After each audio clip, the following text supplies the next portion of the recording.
And we are the Coalition, loud and proud, outrage porn-free, civilly disobedient media, broadcasting live on the Worldwide Coalition Radio Network. Today, we are at Brewed Awakenings on Bald Hill Road in Warwick, Rhode Island. Of course, Brewed Awakenings is a sponsor of the Coalition Radio Network. Folks, if you're down here in Warwick, shopping or going for lunch, stop by. It's a beautiful spot. There's drive-through. Don't go to the big chains. Dave LeVake and his crew support charities and good government organizations throughout the state, support local business. I am here with the freshly minted, newly hired executive director of your Rhode Island Republican Party. His name is Jesus Solorio, and he has joined us here at Brew to sort of break bread and have a conversation a little bit about Rhode Island politics. Surely we want to meet him, learn more about him and what his future efforts are. Jesus, welcome to Rhode Island. Well, thank you for the warm invite, and you are right. This is great coffee. I definitely stop by and try the coffee. Tell us a little about yourself, where you're from, what your experiences have been, and then let's go right into, in the time we've got, what are your prospects? What do you want to work on? Yeah, so I've been recently hired to lead the Republican Party of Rhode Island with Chairwoman Sue Yankee. I come from a blue state, Illinois, city of Chicago. And I've been involved in politics for a couple of years now, and I can tell you that I've not seen the level of enthusiasm that we're seeing now coming not only from the Republican voters, but independents and even Democrats. There's a lot of frustration, and so my main objective over the next couple of months is to build the infrastructure to allow the Rhode Island Republican Party to increase its influence across the state. Excellent. What a little bit about your background. What political organizations have you been involved in? Campaigns? Yes, I like to say that I stumbled into politics. So I used to work in banking and insurance prior to this. I held previous jobs before that. But in 2013, I was approached to be part of a group of leaders to open up a charter school on the south side of Chicago, a predominantly Hispanic community. We wanted to open up a STEM charter school. Mm-hmm. We went through the process. Unfortunately, we got denied. And so we realized that one of the reasons that our project didn't move forward is because we didn't have political capital. And so I started to do my research. It was 2013, where we were in the cusp of the gubernatorial election. I looked at the Republican candidates and saw that one of the candidates particularly had invested his own wealth, his own time in school choice. Mm-hmm. And so I started volunteering. I didn't have any interest in politics really. I just wanted to get this guy elected so we could get more pro school choice candidates. And so started by making phone calls, started by door knocking. He won the primary, and then after the primary, that's when the political bug really hit me. And I was hired on full time, and I've managed several campaigns, worked with the Illinois Republican Party. I started my own political consulting firm as well, and now I'm here in Rhode Island. Excellent. Well, again, welcome to Rhode Island. You talk about school choice, and let's just use that for today. We'll talk again often, I hope, about all the different issues, but parents are angry, upset, confused, frustrated, angry, frustrated, lots of angry, frustrated. A lot of that comes from the sudden immersion back into school systems because of the pandemic. Parents were literally sitting right next to their children, sharing Wi-Fi, if you will, when they had Wi-Fi, and got a firsthand glimpse of what was going on in the classroom. What's interesting is school choice is obviously heavily politicized, and opponents of school choice talk about lack of equity, its impact on industry, school systems. You're obviously an advocate. What have you seen from a minority perspective in tougher school communities? I still remember Cabrini Green and places like that in Chicago, which were devastated generations ago and are still suffering. Why is school choice so important to folks in the city? Yeah, I think the last 2.5 years, parents have seen what their education system is doing to their kids. Unfortunately, what we saw is that the union bosses took over education, took our students hostages, and basically said, unless you meet our demands, we're not going to teach your kids. And so a lot of minority families don't have the luxury of having to take time off and teach your kids. And so now I think that's why we're seeing such a resurgence in school choice and parents pushing for school choice. Now, school choice doesn't mean abolishing traditional public schools. It just means bringing more competitive institutions into the fold. And so that's why I've been a strong advocate of school choice. I graduated from a Chicago public school system, and although I had really great teachers, I saw that a lot of my peers were left behind, weren't able to move on to college, their career prospects were slim. And so that's why I really wanted to push for school choice. We want more competition. I think competition allows public systems to actually improve. It's not abolishing the school system, it's about bringing more competition, and it's about allowing parents to decide where they want to send their kids. And another component of that is school funding. I think education dollars should follow the student and not the system. Thanks, Bob. What are your priority projects in terms of running the day-to-day aspects? So I would imagine a great deal of your life, in addition to working behind the scenes to coordinate, if you will, coverage on issues and the like, is going to revolve around the actual management of the day-to-day aspects of the Republican Party in Rhode Island. So what are some of your priorities going forward? Yeah, well, first, a credit to Chairwoman Susie Yankee. She has an amazing vision for the state party, not only for this cycle, but long term. Mm-hmm. And that's one of the conversations I had with her during my interview process. I asked her what her vision was, and she clearly outlined that this is not just, this cycle, but it's a long-term process. And so my ultimate goal will be to build up the infrastructure so that once the election comes, we'll have the grassroots, the volunteers, and the funding to go, toe-to-toe against the Democratic machine here in Rhode Island. And I'm sure you've seen this around the country. There's a lot of folks who, I'll say this gently, conflate political activism with activism on social media. Now, obviously, social media is a powerful tool to disseminate information, particularly if you're a grassroots organization and you're trying to get a one-up on the big guys. In this case, Rhode Island generationally, for nearly 80 years, has been dominated by the Democratic Party. But how important is it for you to generate in-person enthusiasm, in-person support of candidates? And what are some of the ideas that you might pursue to do that? Yeah, I think social media is important, but I think to be impactful and actually see change, we have to leave the phone down and go out and door knock, get people registered to vote, get people out to the polls on election day. And if you have the time, be a poll watcher and election judge on election day.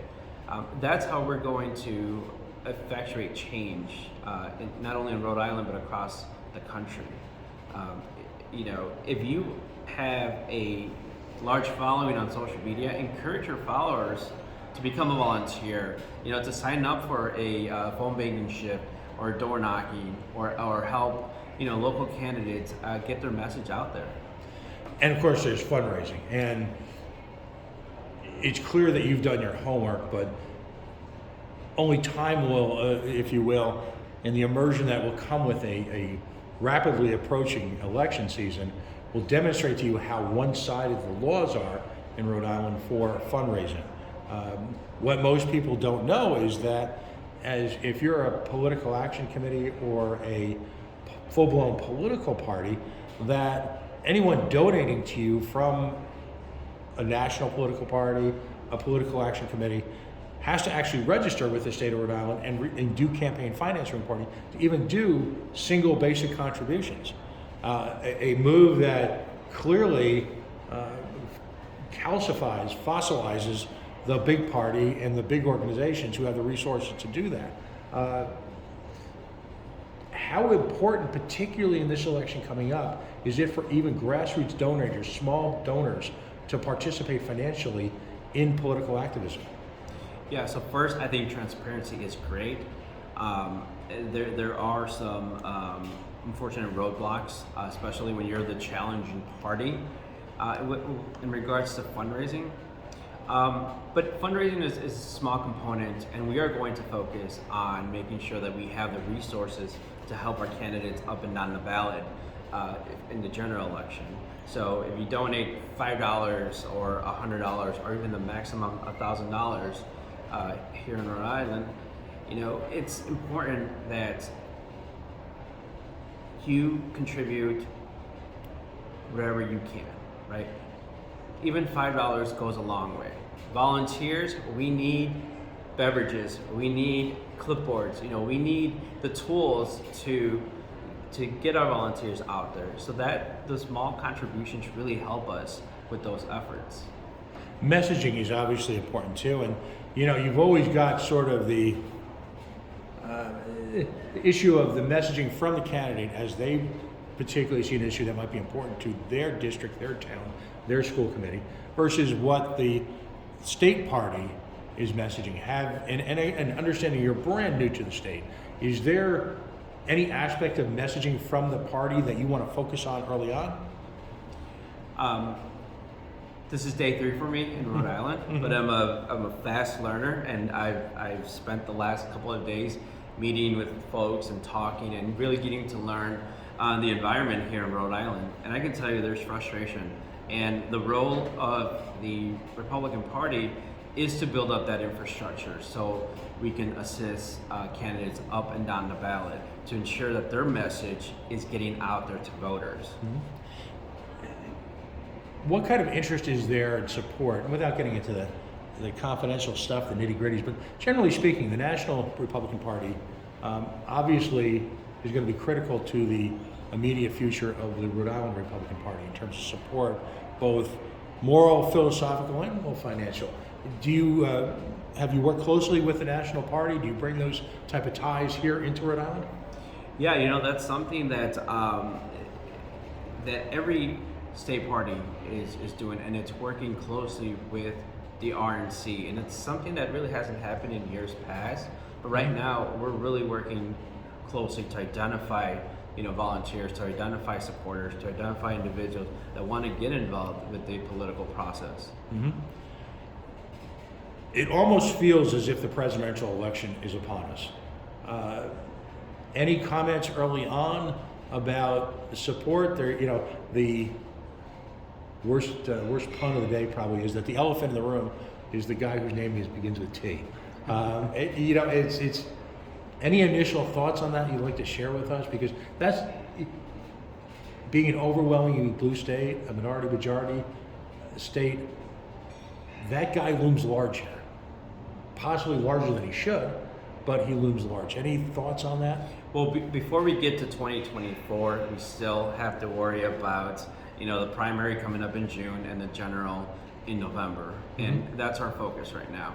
And in regards to minority voters, what we're seeing a trend of voters coming to the Republican Party because of the issues, because of the effectiveness of Republicans. And so that's going to be our goal this cycle, is to go to these communities, go to every voter in Rhode Island and say, this is why Republican Party, the Republican issues that we're pushing is going to improve the lives of everyone across the state.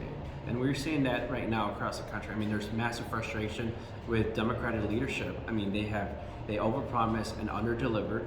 The voters are clearly seeing that. They're frustrated. Gas, the pocketbook issues, it's important to every single voter. And we're seeing that right now. And so we're focused on, again, building up that infrastructure, building up all the tools that we're going to need to go toe-to-toe with the Democratic machine here in Rhode Island. And clearly you're brand new to the state. You're meeting people for the very first time. There is a statewide ticket now that is beginning to coalesce. There are announced lieutenant gubernatorial candidates. There's a very strong attorney general candidate. Full disclosure, Chaz Kalenda does a weekly show Wednesday nights at 8:30 on the Coalition Radio Network at facebook.com/the Coalition Radio. He was on last night with a gentleman, Rich Southwell, who is the lead plaintiff in the ongoing case, Southwell v. McKee on school masking. You can see him there anytime. But it appears that this ticket's finally coalescing. I understand there's word on the street that there is a gubernatorial candidate very soon to announce formally. Are you excited about working with this team? Have you had a chance to meet members of the, if you will, of the statewide ticket yet? So I've briefly met some of the candidates. We're aggressively still looking for legislative candidates to run in the upcoming cycle. I believe that our slate of candidates, our eventual candidates, are going to be strong candidates that are going to allow us to turn this state around. Excellent. Let's just say, I wouldn't say values, but in terms of folks running for the General Assembly, this is a state, even despite its ongoing executive order chaos, is still a state dominated by the General Assembly here. Allegedly, I would have thought so until 2 years ago, we have one of the weakest governor's positions, if you will, in terms of executive power, and we have one of the strongest General Assemblies. Is there a prototypical candidate you're looking for General Assembly? You know, we're looking for candidates that know their communities, that understand the issues affecting their communities. Rhode Island is a diverse state, and so we want the candidates to understand what their community needs, and then for them to go to the State House and advocate for those issues. And that's, that's what we're looking for, hardworking community leaders to step up and run for legislative seats. And we're aggressively recruiting candidates. I can tell you, so far, the individuals that I've seen, they're pretty competitive, and I think that we're going to have a great year. So you expect to be able to be competitive across the state in terms of General Assembly candidates? Yes, we're aggressively recruiting candidates across the state, even in areas where you might not think that we would be competitive, because again, we want to challenge Democrats, and we want to ensure that Rhode Island voters know what the Republican Party stands for, and that we want to make sure that we have the tools and that they have the support once the general election comes around. Excellent. Have you had a chance to drive around the state much? This is your big adventure starts this afternoon as you, I believe you're going to make your first trip to the shrine, as we call it here, Halitosis Hall. Have you got the garlic yet around you? Yes, I'll be taking my first trip over to the State House this afternoon. I look forward to traveling the state. So far, it's been a very welcoming reception. I'm doing my best to try to and try the cuisine. I keep getting a lot of great recommendations. So I'll be making sure that I stop by and support local businesses. Yeah, not only is coffee culture here strong, the restaurant culture here is astonishing. No matter how broke we all are, you can't get a seat at some of the best restaurants on a Friday night here in Little Rhodey. And of course, the seafood is amazing. We just kind of dipping our toes in the water today. I want you to know we'd love to hear from you on an ongoing basis, about the issues, the challenges that you're going to face. I'm optimistic that grassroots democracy is going to take hold in Rhode Island this year for the first time in 70 or 80 years. And what that means is really a mix of solutions, cultures, influences, but most importantly, there'll be conversation. And Minority Leader Filippi recently won the first step of a landmark lawsuit to bring transparency to state government. I think the combined talents of all of you bode well for Rhode Island. So welcome to Rhode Island. And thanks for joining us today. I know you've got a hectic schedule, so I'm grateful that you took the time to meet us. No, I appreciate the time, and I want to ask your viewers to please go to our website, our Facebook page, sign up to volunteer, get our updates. I'm excited for what Rhode Island Republican Party can do this year, but we're going to need the help of everyone out there. You know, Chairwoman Cianki and myself and everyone on the leadership team can work our butts off, but we really need the help and support of, you know, everyone listening to this. Turn off the computers, take to the streets, make your opinions heard. That's been the fundamental of the Coalition Radio Network since our inception in 2012, incredibly enough. So best of luck, and let's keep the conversation going. Thank you, and I appreciate the time. No worries. And we're going to sign off. We are the Coalition Radio Network, Facebook.com/the Coalition Radio, on the mighty Twitter at Coalition_radio, and of course the mothership at CoalitionRadioNetwork.com. Got a bunch of material going up this afternoon in virtually every aspect of Rhode Island government, from affordable housing to, well, the Rona, the masks, taxation, corporate welfare. But I think this will be the highlight of the day, our conversation with our newest member, if you will, of the Rhode Island political ecosystem. How about that? Stay tuned. We'll be back soon.